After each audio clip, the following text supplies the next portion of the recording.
Kitty has a kind of library of all sorts of holiday themed short stories.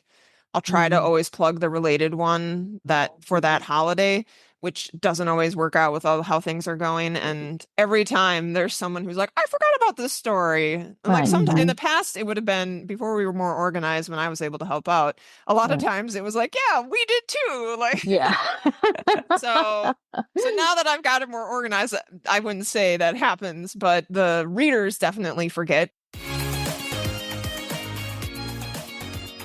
Welcome to the Wish I'd Known Then podcast. I'm Sarah Rosette. And I'm Jamie Albright. And this week on the show we have Another Sarah Yes. Shea. Yes, we do. We do. And it was such a great episode. Sarah is PA for her sister, KM Shea. Mhm. And she's her full-time PA. And they work so well together. And she Mhm. has great ideas for things we can do for social media, newsletter, just Mhm. working with the PA in general. It was really good. Mhm. Yeah, we talked about Pinterest a little bit too, and recycling content. You know, a lot of times we feel like, oh, I have to write something new, and maybe you don't. Maybe there's things you can go back and use, maybe redo them a little bit. But yeah, it was a great interview. Good start to 2025, like with ideas and information and tips to kind of get us going. So yeah.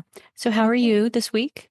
I'm fine. I don't feel real well today, but that's okay. Our family has struggled with that neurovirus. My daughter's kids have had it really since Thanksgiving. I mean, it just keeps cycling through their house, and we were up there this weekend. So my tummy's a little yucky feeling today. So I'm just laying low, but doing well. I'm writing, working on this story, and just trying to keep a really happy outlook and positive outlook on things. I had my first dream about my sister last night where we actually interacted.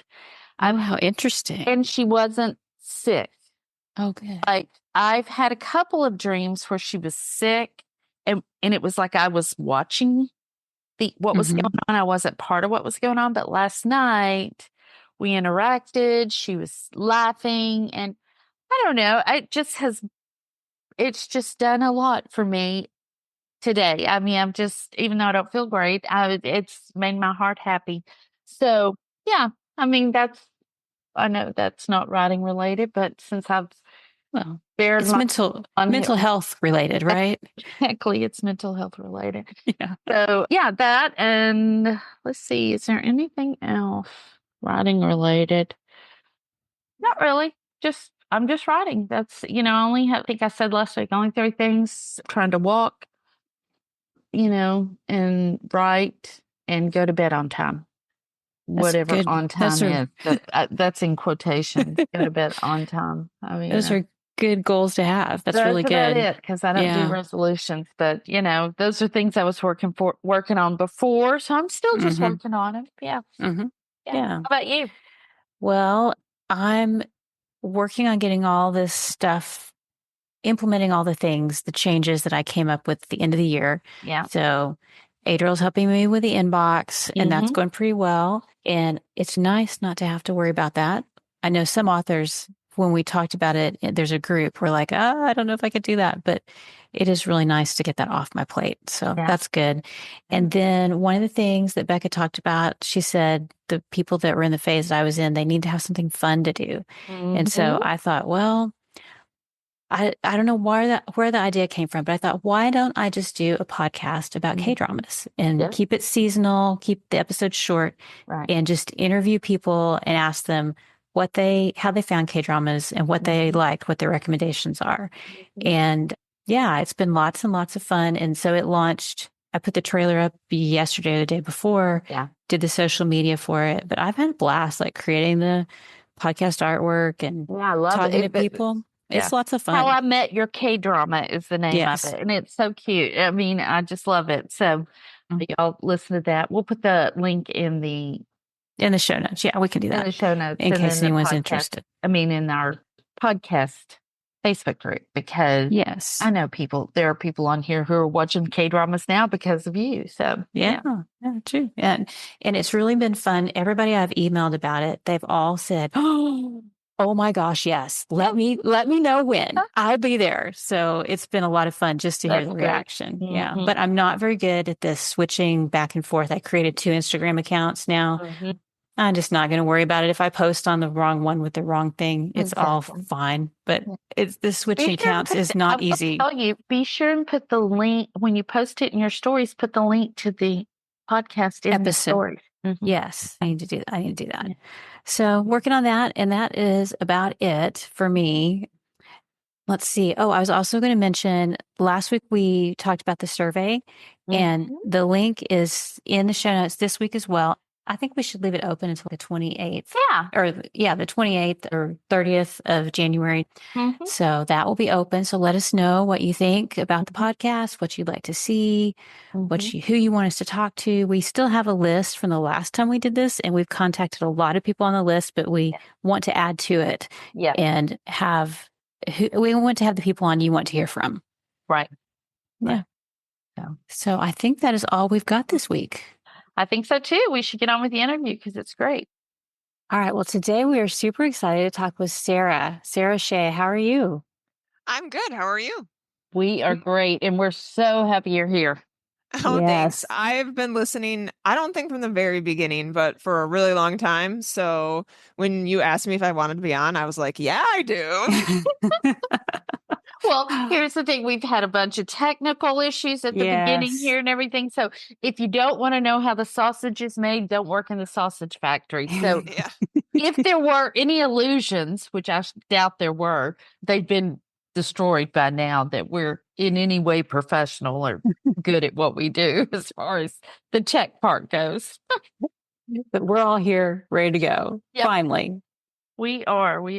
Yeah. It took me the longest to get here, but I'm glad to be here too. So here, let me read your bio and we'll get going. Sara works full-time as the assistant and sister of author K.M. Shea. She's been lurking in the indie author shadows for over a decade and is here to share her love of content creation with everyone. And this is something we all are interested in, and we're so excited to talk to you about this. Oh, yes, definitely. We are happy to share. We are. We met you and Kitty in Minnesota, correct? Mm-hmm. Yep, at Becca's conference. Although Jamie and I and Kitty met, that must have been like 2018, like at Brian Cohen's first self-publishing show. I think it was 20 live. Yeah, 2018. Yeah. Hi, Brian. Yeah, hi, Brian. Yes, so that was a long time ago. It was a very long time ago, yeah. A long time ago. How fun. Well, tell us, how did you get started working with your sister in the indie space? Yes. So I've been helping her pretty much since the beginning of her indie journal journey. I originally was the person who did her covers, and I helped her out with some side things. I've pretty much been the person in charge of submitting books for BookBub for years and years now. And then I was kind of more of consultant capacity with that because I started trying to figure out what I could take on, like writing her newsletters, and then she would review them and send them out. And then just had my 1-year anniversary, but starting January 2024 was when I started working full time for her. Previously, I was in healthcare IT, I was in a point where I was kind of doing more like consultant gigs where I would work for however long they wanted me and then usually try to take like a month off. And then I would do a bunch of work for her, and then I would do the healthcare software gig again. But that was like last year was when she was basically like, please help. I need you full time. So that's when I started working with her full time. That's amazing. And I think it's amazing because I have 4 sisters. So we love each other and we are each other's biggest fans, but we can also go at it. So I just find that whole dynamic fascinating. Oh yeah, it's a dynamic for sure. Yeah. But we're all adult. It's true. I mean, I am the oldest, so I do know what's best a lot of the time, but I hold back because she knows a lot too. All right. So do you have any aspirations to write personally? fiction? I know you do a lot of other types of writing. I used to, not so much anymore, because kind of what Jamie said earlier is the view of the sausage factory, realizing how much work it is to write a book and workshop the book and like fix the grammar, like make good prose is like the unfun, icky details to like making it actually happen. So, and I'm basically not willing to spend the time, or at least I don't have the desire to spend the time to actually like write a book. Yeah. And that's totally legitimate. It's hard. It is. Yeah. So hard. I mean, some people just love that whole thing of crafting, and I do love crafting the part of the scene. It's the tweaking, it's the the minutia that really gets to be a struggle sometimes for me. I know it's a long process. Yeah. Well, is there anything you wish you'd known about indie publishing or working with authors before you started? I mean, I feel it's hard to say because I feel like I've been growing along with her and like learning like and coming up with ideas for I forgot to look up ahead of time when she actually published her first book on Amazon, but it was kind of more in the gold rush period. So it's been so long that I was like, is there anything? Like, yeah, a lot, but like, but a lot of that stuff didn't exist now. So I think it's really maybe a balance of focusing on the words, but then also like recognizing that business balance, but not let the business, I guess, take too much focus, like recognizing that it really does come down to the books and like the crafting the books and that part of it. Yeah. Well, so when it started, like she's writing this book, did she just say, "Hey, I'm writing this book"? I mean, how did you even know what to help her with? Oh yeah, now you're asking me to really test my knowledge. Like of way back in the day. Sorry, that was a thrown-in question. I'm so curious. And well, I knew she needed a cover because she showed me what she was going to use for the cover, and I was like, oh. So there was a few times where she put covers up before I had a chance to get to them, and I was so sad that I suddenly became very motivated to get the cover finished for her. Oh, okay, good. Yeah. But yeah. But she'd been writing for years and years, like since she was in high school, really. So and she had done lots and lots of trying to get published and getting rejection letters back. So when she told me about like, oh, there's this new thing with the Kindle where you can just publish, I don't really remember what my reaction was about that, but it wasn't like a shock then that she wanted to just try moving forward with publishing it because she already had a ton of finished books that will never see light of day in her desktop. So yeah. I think it's always interesting to hear how people communicate. I mean, for most of us, it's working with a VA or with contractors that we don't personally know. We're not personally related to them. So I guess one of my questions for you is tips for working with independent contractors and communication. What advice would you have there for indie authors? I think one is like being honest and like then also setting expectations of what you want from people. And I think something that I've seen with Kitty that I don't know if all authors realize is you really have to be kind of a project manager too, or you need to have somebody to take on that project management role, like checking in with editors, or even if you're having beta readers or something, like reminding them like, okay, the book will be coming in like a week or two to like make sure that it's on their calendar, or, making sure that they've allotted time for it, like not just expecting like, oh, well, they know. It's like, well, how would they know? So things like that. And then also clear of what your expectations are, which I mean, the best laid plans, like we tried to get a logo made for like an organization in one of Kitty's books, and they sent back like an author logo, and we were like, we filled out the little form thing, like this is not right in any way. They changed it, but it still was nothing of what we described. And we were just like, we just gave up and we're like, okay, well, I guess clearly they just do it this certain way and they didn't expect anything different. So some of it, I think, is trial and error, recognizing that like this is just not going to work.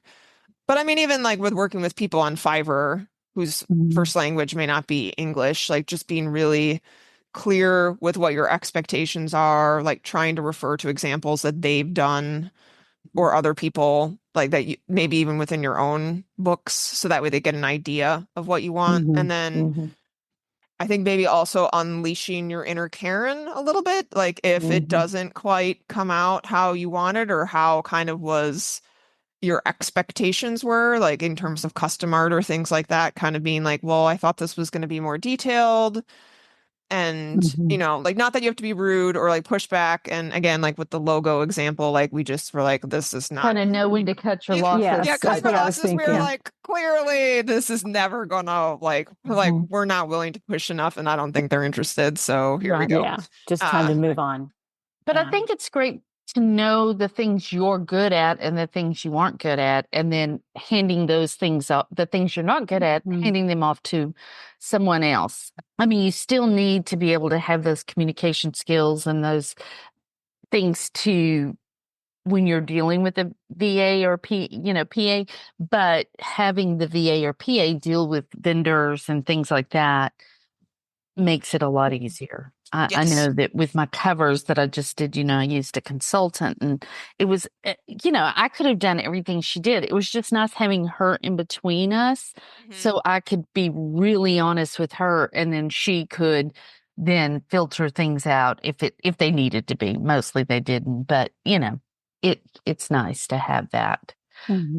So, what are your tips for 2025 social media and email content? I don't know that I have anything specific to 2025 because I would say I don't really try to follow the trends of like, what's a trending sound or anything like that. The bigger thing is I think I've seen a lot of authors where they get paralyzed, where they feel like they have to craft like the perfect social media post, or it has to be like super relevant, or that was something they inspired them. It has to be super funny, super deep, super romantic. And they just put too much pressure on themselves. And in reality, it's like, no, it does not have to be perfect. I mean, maybe after a while you can go back and look at your analytics and be like, oh, these tend to be the most popular, and they might not be what you think they are. But overall, it's just what can you say that will remind people that your books exist? Because that's kind of how you get your back matter selling too. Or what can you say that will intrigue people? So like an example would be, and I mean, I've done way too many quote images for Kitty, like I think over like hundreds and hundreds of them at this point. But something I started doing last year is I do them now more in a trivia style, where I'll list the quote and then there's a little header that says who said it, and then down below it's 4 choices of like which character was it who said it in the book. Oh, I love that. So I'm like, people are excited because they're like, I know who said that, and they want to answer, but they could say the name, they could say something longer, or they can literally just say A, B, C, or D. So I get a lot of comments then because it's not a lot of work for them to respond. Right. And then they're excited to be like, oh, I loved this scene or whatever. And I mean, you can do everything from like funny to like romantic to like, the like whatever you want to do in terms of like the theme or whatever, but kind of thinking that way of like, all right, how can I maybe make this a little bit more encouraging of people to interact without really taking a ton more time? Oh, I like that. I like that. I think that's true. If you give people a little, even if you just give them like a choice between 2 emojis and say, which of these would you like, or which of these represents the answer to the question, then it's less threatening. Threatening is probably not the right word, but it's easier for people to respond. I'm so bad about doing stuff like that, but I did do it the other day for hair color because I'm trying to decide if I go back to my natural color or keep the blonde. And I had so many responses across 3 platforms. And I mean, it was just fun. It was funny and fun, and the overwhelming response is natural. So, wasn't my You're not favorite, sold on it. but it's cheaper. So there you go. So that's probably the best option. Yeah. We're going to do some workshopping in a little bit, but first, is there any way that you approach content creation? We talked about social media. So for like maybe a newsletter, do you plan out several newsletters, or do y'all plan the whole year? Do you have an idea of what's going to go in your newsletter, or do y'all have a pattern that you do every time? So I kind of plan out the whole year, but probably not in the way that everyone's like hyperventilating thinking of right now. So I look at the year in terms of determining, do we have any like major releases coming out or things like that? Which right now Kitty's on hiatus in terms of writing new books, so I don't have to work around those, but we still have like audiobook releases. And I'm trying now, we're going to have a series box set that I'm going to hype up more than we normally would have before when that actually releases. So figuring out like, are there certain times of the year when the audiobooks will be ready? Like, so therefore then like that will be when they're coming out, or when we want to push some things more. Kitty's book sales have tendency to drop off in summer a little bit. We've just known that historically. So that tends to be when we don't release new things, and instead we'll focus on like doing a sale or doing some sort of like fun event or something like that. So kind of like taking it a large picture viewpoint, are there any months that are like no-goes for like me planning a smaller event or something like themed, and like blocking those out? And by blocking those out, I actually, even though I was in healthcare software for like 15 years, I actually use paper planners for this because I like to be able to see like the month at a time and like to be able to page between it. But I mean, whatever you prefer, whatever helps you to be able to like kind of get a glance. And I mean, there'll even be times where I just list the months and then I'll put like the main theme so I can be like, oh, these are the months that have something. Or I'll look at it and be like, oh, wait, no, there's 2 things now planned for September. That's not going to work. So I think people would be curious, how often do you email? How often? Okay, for the newsletter, we send a newsletter twice a month, which does not end up being every other week. It ends up being like the beginning of the month and then somewhere in the middle, like usually 2 weeks after, but it kind of depends on how the months fall. And then there are bonus newsletters that people can sign up for. That's just like a tag on their profile, basically. So like if there's a book sale, I send out a reminder email to everybody who signed up for the book sales. If there's a audiobook release, we have a separate one list that people can sign up for that. So they might get extra newsletters, but the ones that are actually that I'm actively writing, those go out twice a month. And not everybody has the advantage of working with their sister, and you guys live together, correct? Yes, yeah, we're like a old-timey sitcom, yeah. So how often would you think is a good number of times to meet with your PA? Like to plan the year or to plan things coming, monthly, bi-monthly, once a week? I'm just curious.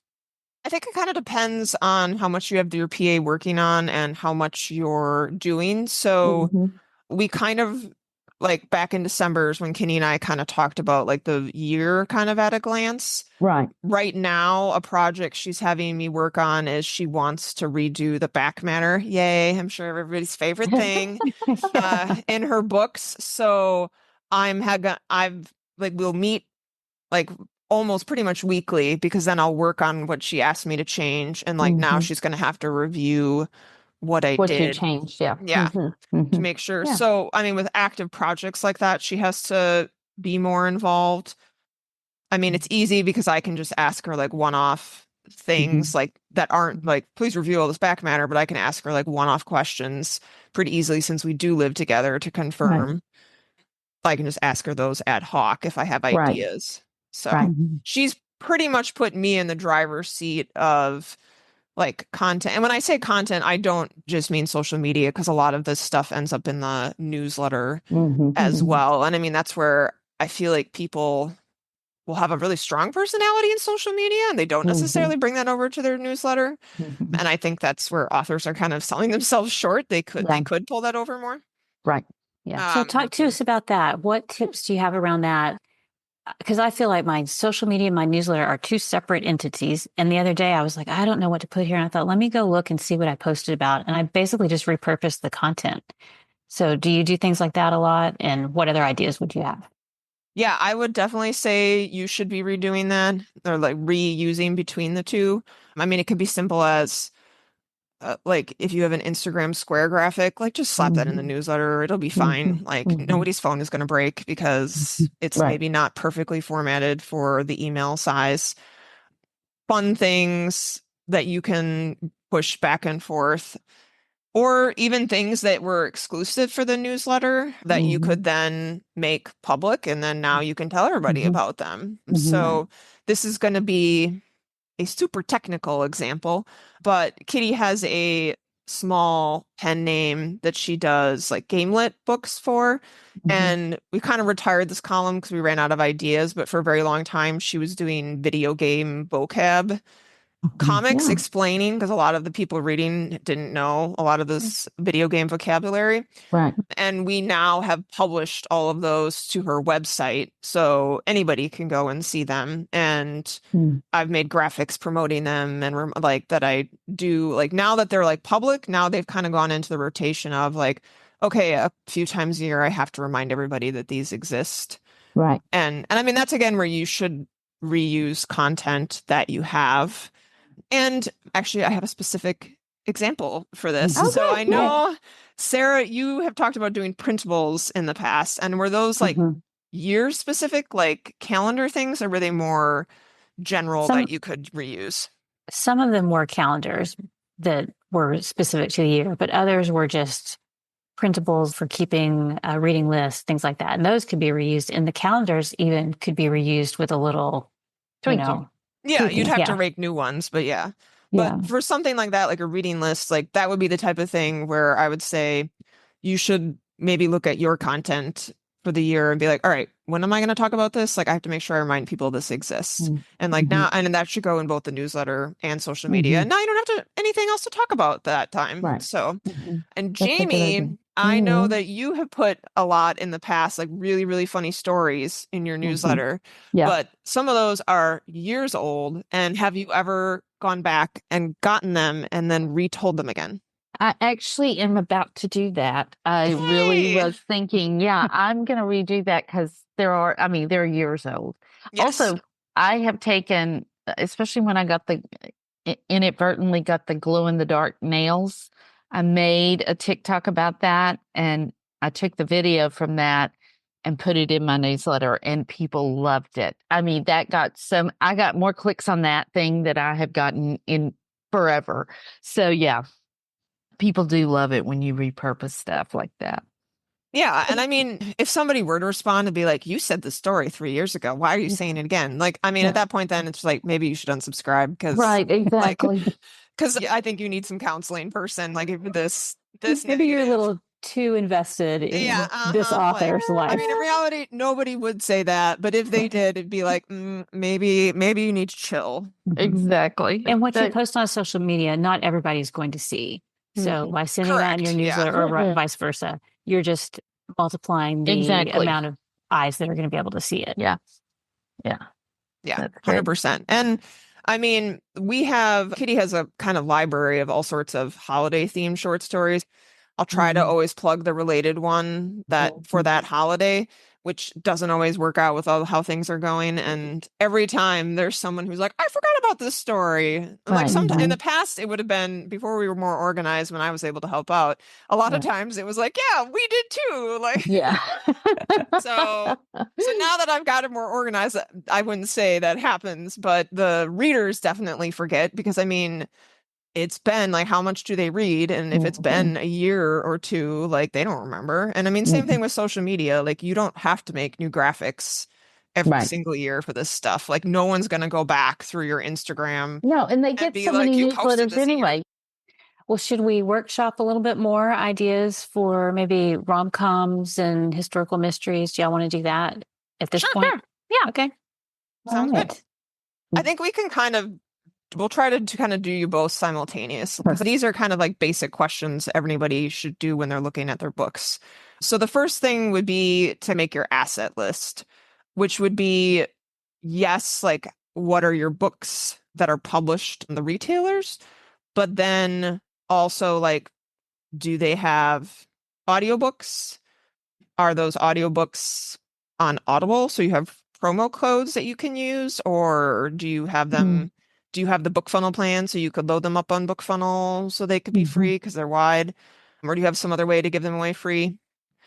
And then what kind of other stuff do you have too? And that's the part where I think authors have all sorts of spiders in the closet or gold in the closet that they've forgotten about. So like your newsletter magnet, like does it still represent your books accurately? Do you have old magnets that you've abandoned and never did anything with that now you could maybe throw that up on BookFunnel, or publish it on your website or something like that? What other do you have? Was your audiobook featured as part of a podcast? Like, didn't you have that, Jamie, at one point? That somebody, yeah. So like that would be the type of thing, like if it's still out there live, like you should be planning to remind people like twice a year that exists, like type of thing. Like just making up like one or like two graphics, maybe three graphics, and you just rotate those through. Something I've started now on social media is every month I try to find a different way to talk about the newsletter magnet to try to get people to sign up. Or talking about the newsletter in some way. So like in December, Kitty released a new short story that she'd written over a year ago that we forgot about. And but what I did is I released it to the newsletter 2 weeks before, and I told them in November that if they wanted the short story early, they should sign up for the newsletter, and that way they'd be able to get it. And we definitely did get a spike of probably, I'm not really sure how many it was because it kind of got messed up in terms of there was people who I think had tried to sign up and never actually clicked this two-factor authentication button that somehow then. So it was like over 20 people, but I don't know how much farther over 20 because of how the analytics worked. And I mean, she'd already written it. It was already going to go out. So it's like, yes, they got it exclusive, but it was not like only exclusive to them. Like everybody else got it in 2 weeks. So.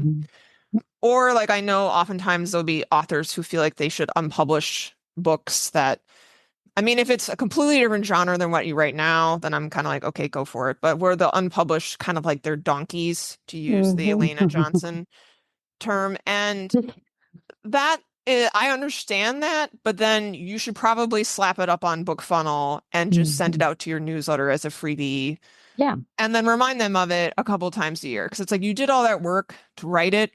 I can understand maybe not wanting people on Amazon to see it, but if they're on your newsletter, they're probably either a true fan or headed that way. So as long as it's got your same tone of like what you write now, they're probably going to enjoy it. Or at the very least, they'd probably be more likely to be like, well, I'm going to read that rather than trying somebody new who's like a coin toss if I'm going to like them or not. Right. So kind of reusing those things like the printables, like we talked about earlier, like anything like going through and being like, okay, what have I given away in my newsletter? Like what funny stories has I told that I can maybe either I have to make sure that I need to plug however many times a year, or that I can now like maybe repurpose or make sure that people know exists. Because again, like no one's going to be upset if you're only doing it a few times a year. Like they're not going to be like, why do you keep reminding us about this free book? Yeah. Okay, cool. Most people don't get upset about free stuff, though. It's always oh, thank you. Yes, pretty much. Yeah. So that would be like building your asset list, which that's going to then kind of help you like instantly with all sorts of content ideas in terms of like, oh, I have to make sure I talk about this. And I have to make sure I talk about this. And like that will probably just give a lot of people less anxiety about what to actually say once they remember all the things they already have that they can now share with people. So, and especially like, yeah, if you had a simpler reader magnet back in the day, maybe it was just a character profile thing.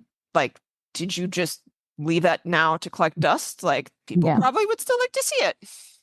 I'm just writing down deleted scenes because I just found a folder with some deleted scenes that I had forgotten about. So that's something that could go in there as well. Yeah. Okay, cool. So once you have the asset list, then going through and making sure like you kind of have the main info you need to make it easier for talking about your books in the future. So like going through and making the list of tropes for each book or maybe series if they're not standalone. You guys, I think, kind of both have standalones for the most part, which that is going to also need to include the micro tropes or like the butter moments. So like, do they have a forehead bump? Is there, I don't know what to call this, but like the Mr. Darcy hand thing, like when he like with Elizabeth. So like, what are those things like that then you can mention when you're talking about the book, or like then somehow bring that in a different way where you're like, oh, these books have the forehead bump or whatever. Oh, you're talking about, okay. I was thinking you were talking about like an actual, like not on your head as in the forehead. No, sorry. And I was like, that would appeal to a certain type of person, I suppose. Yeah, it would. Yeah, bully romance. There we go. But this is interesting. It's not necessarily, hey, these are all the books in this series. You could pull out 3 or 4 books and say they have this commonality, and it's cross-pollinating your books. You could also redo your A+ content if you have, like yours is, Sarah, how it's set up. You could put that in your newsletter too, couldn't you? Yes. Oh, yeah. That'd be smart. It's a good idea. Write that down. I'm writing that down right now. Keep going. Talk among yourself. Okay. Yeah, sounds good. Well, once you have that information, then which I mean, obviously is easiest to do when you first finish writing the book, because like now for you guys to go back, like that's going to probably be a little painful to be like, what's in that book? Like, I don't like, I mean, Kitty has that problem too all the time where people will ask minutia things about some of her old books. And she's like, I don't remember that at all. That book is dead to me now. Yeah, kind of. Yeah, where they're like, you probably remember more about it than the author does at this point. Exactly. Exactly. But yeah, once you have that established, that just makes it so much easier then. I mean, because then you can also potentially go to other authors and be like, oh, you guys also have this like, micro trope thing that, because a lot of people just do enemies to lovers or like, the big ones, but like the smaller ones, those are going to maybe be more specific of which readers really love those. Yeah. But I mean, they're not talked about as much. So like, it'll be more interesting to them. Yeah. And this might be a good thing if you're using something like Claude. You could put 2 or 3 books in there and say, analyze this for common tropes and give me a list of tropes that appear in all these or micro tropes and just see what it spits out. And even if it's not right, it could help you start thinking, it can remind you, oh yeah, this was the book where they went on the road trip or whatever. Yeah. Yep. Yeah, exactly. Yeah. It would probably give you at least a few ideas. Very good. And kind of alongside that, I would also recommend, like, for your main characters, like, if they have any interesting characteristics, like a forehead bump. Like. Yes, like that. See what I did there? I brought it back. Yeah. Okay. Like that. Yeah. Stand-up comedy at its best, right there. Like things that you can then use to, like, maybe even in unexpected ways. So like Kitty has a character who really likes popcorn. And it's not like a plot device or anything like that. It's just she mentions popcorn. She eats popcorn. So, which I didn't even do it this year because I have other stuff going on. But last year I didn't even make a graphic. I just looked on Google. National Popcorn Day is a thing. And I found a graphic on Google Images and I slapped that thing up and I said, it's National Popcorn Day. Like, this character's like favorite day, like, what kind of popcorn do you like? So like, it's not just a generic like, oh, tell me about, like, what's your favorite romance trope, which also can be really good too. It's tying it back to a book, reminding them about this character, but then it's also like a really easy engagement question that's not at all book related in any way. Like, if you were to look at it, it's an easy entry question. People can answer it without feeling like there's a right or wrong answer or anything like that. Yes, true. And I guess to that point, I actually usually say, what's a popcorn flavor you love or something like that, rather than favorite, because I am one of those people that if I like had to pick the only ice cream flavor I could eat for the rest of my life, like the ice cream parlor would close before I made my decision. Yeah. So like by saying like you love or you like rather than favorite, that's also less threatening where it's like, oh, you like there's no wrong answer here. Right. Right. Yeah, more open-ended questions. Yeah. Anything else? One last tip related to that, which I don't think she'll mind me throwing this out there, but Melanie Harlow's Instagram is a gold mine of like ways you can use tropes or talk about characters in totally different ways and different graphics. I mean, just even looking at it to get ideas. One thing I will say is her team that does that has a tendency to do like all the books as like a slideshow, which I would not recommend that for anybody else because that's too much work. Like you need to get more credit for that. So I would say do one like per day or one a week until you're done for each character in the series. Yeah. And just kind of like see. So like I don't even remember what she had. I think she had like what their phone background would be. And I was kind of like, oh, I wonder what kind of apps they would have. Yeah. And so I then did that for Kitty's Urban Fantasy, like each of the I did the main leads because it was more interesting, frankly. But what would the main apps with the main leads have on their phones? And I didn't like include, I mean, it was like made up stuff. It was just bullet list of like what it would be. There was no icons or anything I tracked down. And then I just asked people like, what else do you think would be on their phone? So again, like a fun engagement. Kitty does have a world building platform, so that would be the type of thing that they would just eat up. But I mean, in reality, no matter what your platform is, like if people like the characters, they're gonna like talking about them too. Yeah, these are all really fun Really ideas. great. That Easy. I mean, it's not like it's something that's going to take you forever or, you have to stress over. These are things either you have or that flow really easily from the content you do have into something else. So Yeah, that's great. Yeah, and Sarah, maybe yours would be instead of phone, what's in their handbag? Yeah. Which I mean, like I've actually tried because Kitty has lots of epic fantasy, and I'm like, I can't do phone for this. I'm like, I don't know yet how to like reuse that idea for them.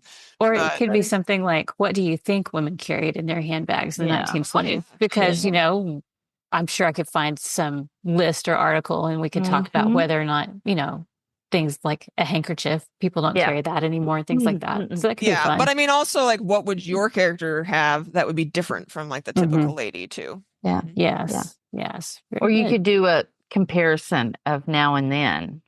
Yes, that would be fun too. That would be good. Well, give us some Pinterest tips. Now, I will say I am not on Pinterest, but I'm always fascinated by Pinterest and people who use it. So do you have any tips for Pinterest? Sure. So Pinterest is one of those things that's been around a long time. It has definitely changed a lot in recent years, and I think it's getting it is actually more popular than you'd think with the younger audiences because it's all image based. A lot of the younger generation, even they use it more. Well, actually, let me back up. So the one difference that people probably don't really realize is Pinterest is really a search engine. It's not, they would not call themselves a social media. They don't want to be known as a social media. It doesn't have like a personality the way you would. So it's perfect if you want a VA to run it, because I mean, it's not connected to anything else. There's no like, I mean, you don't comment back on people. I have never responded to like any comments ever or personal messages or anything like that, and it's fine.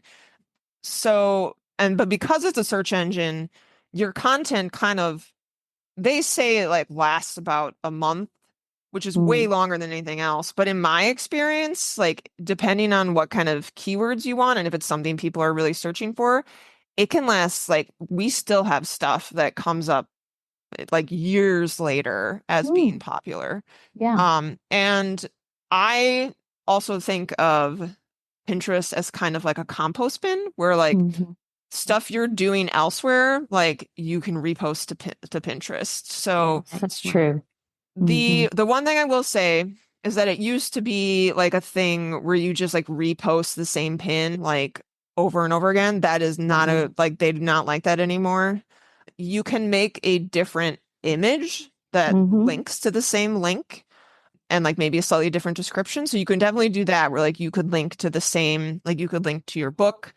You can definitely link to if you have a book like an actual bookstore on your own website, like it doesn't have to be linking to Amazon. You can link it to anything. You can link it to Instagram. You can link it to, I'm trying to think of something like a blog post or something, or even like a Goodreads list if you have one of those set up. So it can go anywhere. Yeah, so you can point it to anywhere you want to get more traffic. You can, they prefer the kind of skinny vertical images, so kind of more of like a TikTok size or an Instagram reel size, but you can definitely repost like square picture like images from Facebook or Instagram. Would not recommend anything that's like super horizontally. It just won't, because I mean they're scrolling for the most part on their apps, so it'll just show up better.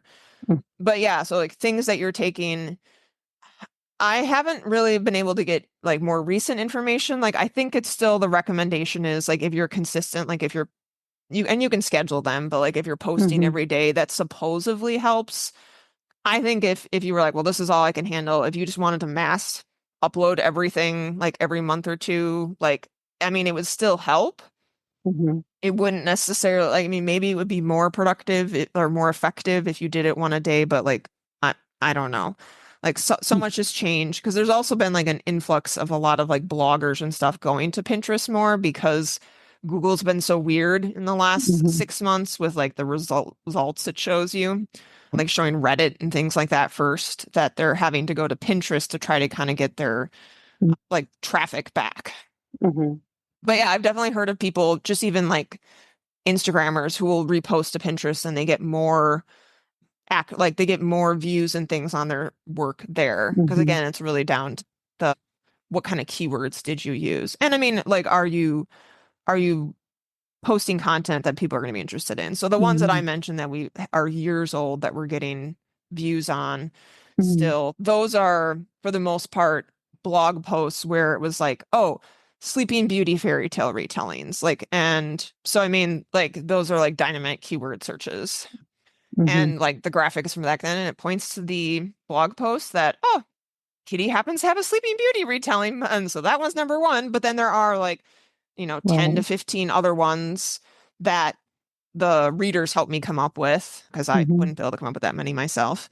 And it just lives on in infamy. It's a blog post that I haven't touched now in however many years.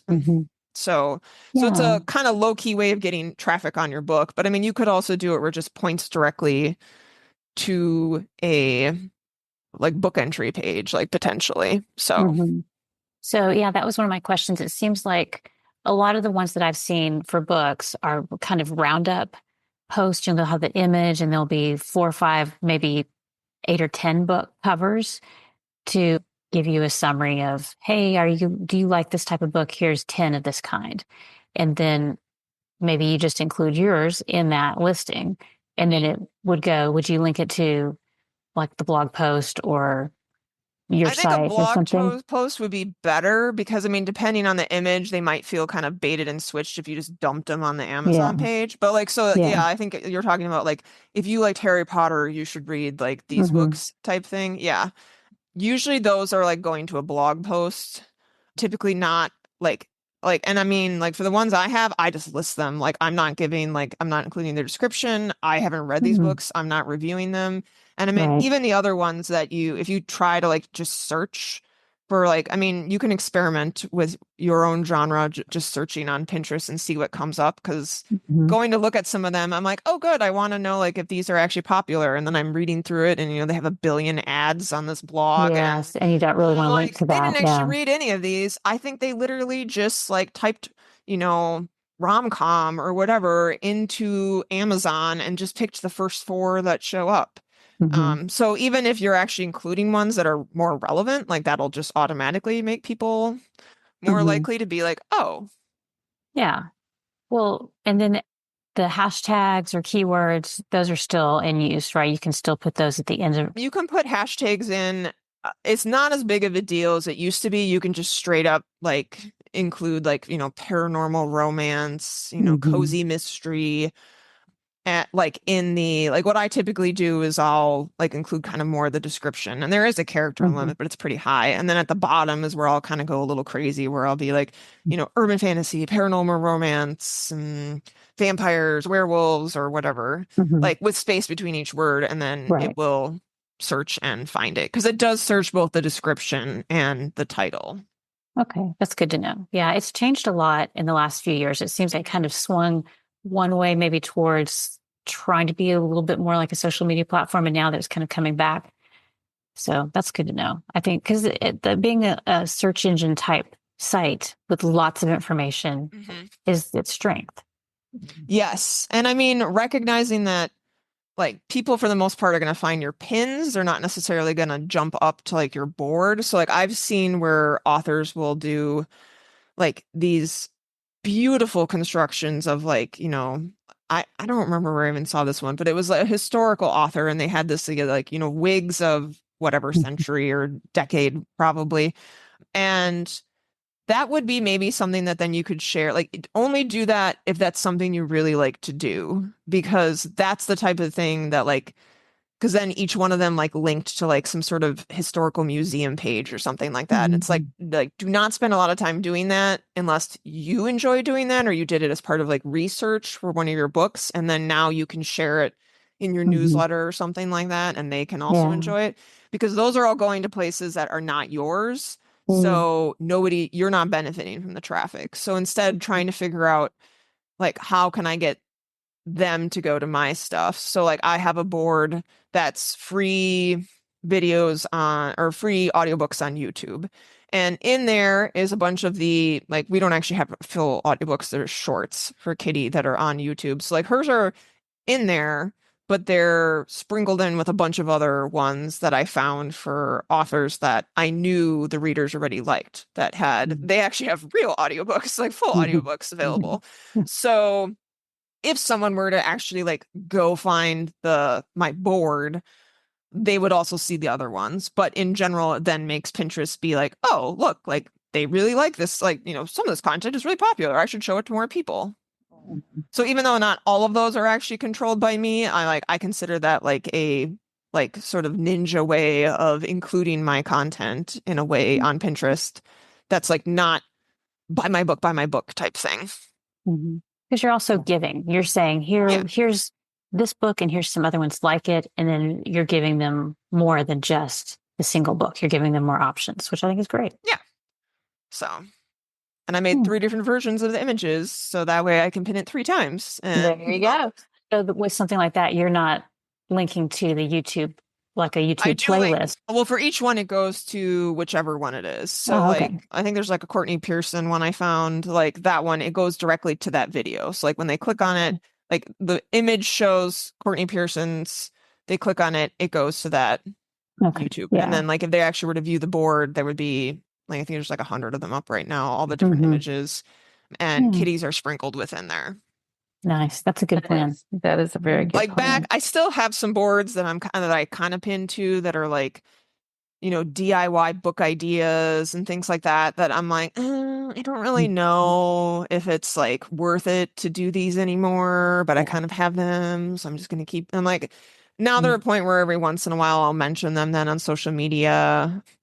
Just like, like I have one that's like gifts for a bookworm or something like that.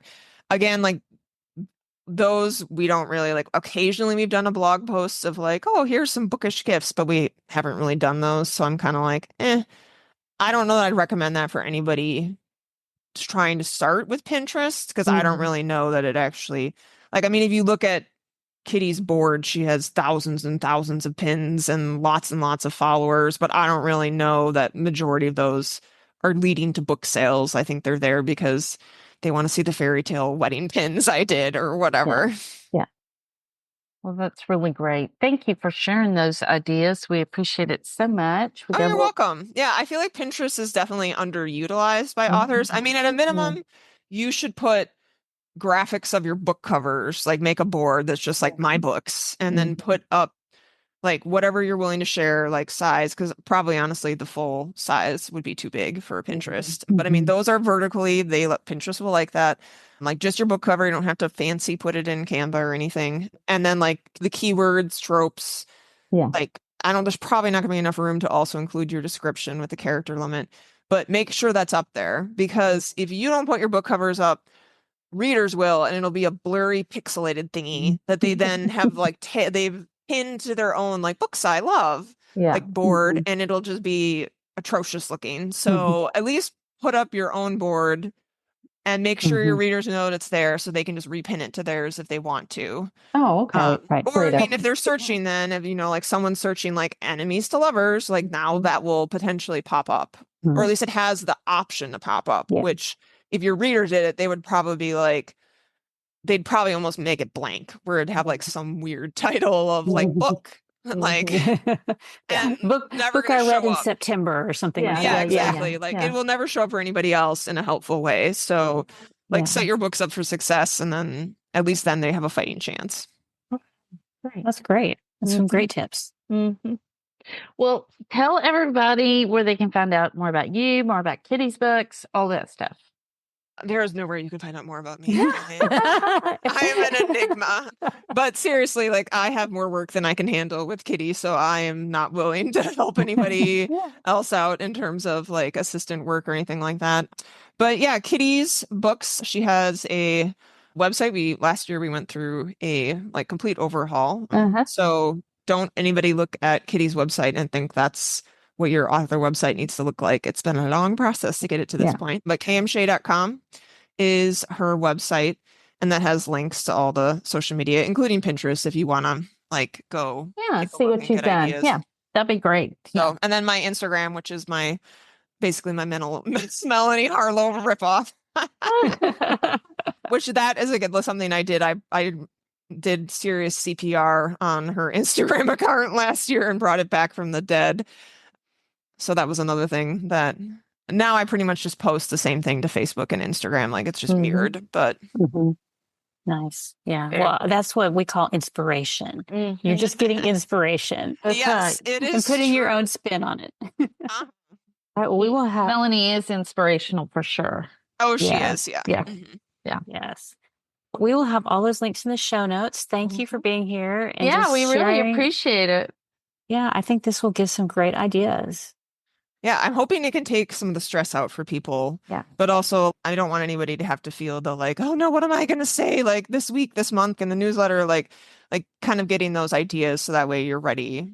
Oh, one thing I also wanted to say is if anybody has, like, if there's something that as an author that you use in your daily life, like if there's a meal kit vendor or something like that you use, like get your affiliate code for them and share that in your newsletter. Oh my gosh, that's such a great idea. Like I hear of entrepreneurs doing that all the time, and authors never do that. And I think it's because maybe they're like, well, I don't really want to sell them something else. It's like, well, but you're not, like, you're low key just saying like, oh, this is something I love, and or like, this makes my life easier. Yeah.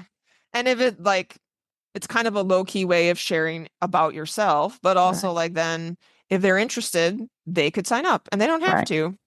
Right. So, but if they're going to sign up anyway, you might as well get a benefit from it. Right. Exactly. Yeah. And then you have that point of commonality. If you recommend like some sort of juicer or coffee maker or something, they might think of you every time they use it. So yeah, it's true. Yeah. So that could work out great. All right. Well, thanks for listening today. And you can support the podcast at wishidknownforwriters.com/support. And you can find the show notes there too. So thanks for being here, and see you again next week. Bye. Bye. Bye.